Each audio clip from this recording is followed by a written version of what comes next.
আল্লাহর দরবারে দোয়া করবেন, আল্লাহ যেন আজকের পরে আমাদেরকে হেদায়েত দান করেন। আমাদের সিনার ভিতরে আল্লাহ যেন আলে রসুলের হেদায়েতের নূর জ্বালিয়ে দেন। আল্লাহর ওয়ালিদের সিনার ভিতরে আমার আল্লাহ কুরবতে ইলাহির যে নূর জ্বালিয়েছেন, আফামান শারাহাল্লাহু সাদরাহু লিল ইসলাম ফাহু আলা নূরিম মির রাব্বিহ, এই নূর যেই সিনার ভিতরে জ্বলেছে, ওয়াল্লাযীনা আমানু বিল্লাহি ওয়া রাসূলিহি উলাইকা হুমুস সিদ্দিকুন ওয়াশ শুহাদাউ ইনদা রাব্বিহিম লাহুম আজরুহুম ওয়া নূরুহুম, এই নূর যাদের সিনায় জ্বলেছে, আল্লাহর দরবারে ফরিয়াদ, মালিক আপনি আমাদের এই সন্তানদের, আমাদের এই ভাইদের সিনার ভিতরে সেই আলো জ্বালিয়ে দেন যেই আলো শাহজালাল ইয়ামানির সিনার ভিতরে জ্বালিয়েছেন, যেই আলো শাহপরানের সিনায় জ্বালিয়েছেন,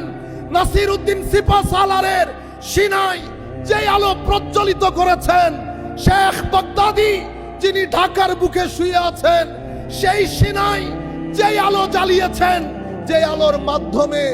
লাখো তরুণ, লাখো মানুষের অন্তরে যারা খৌফ খাশিয়াতের রব্বানির তরঙ্গ তৈরি করেছে, আমার নবীর সুন্নতের, এতাআতের, ইত্তেবার, মুহাব্বতের, ওয়াফার, তাজিমের, তাওখীরের, তাবজিলের, সম্মানের যে আজিম তরঙ্গ তরুণ প্রজন্মের অন্তরে জাগ্রত করেছেন, মাওলা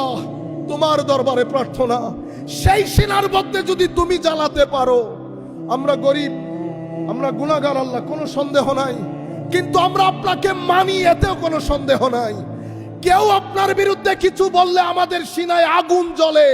এটাও কোনো সন্দেহ নাই। আল্লাহ আপনার অফুরন্ত দয়া আদরের দিকে তাকিয়ে যেই মহব্বত নিয়ে আমাদের এই ভাইয়েরা দূর দূরান্ত থেকে এসেছেন, প্রত্যেকে নামাজি করেন আল্লাহ, তিলাওয়াতে কোরআন মুখী করেন, এদের জিন্দেগি পরকাল মুখী করেন, এদের জিন্দেগিকে আল্লাহ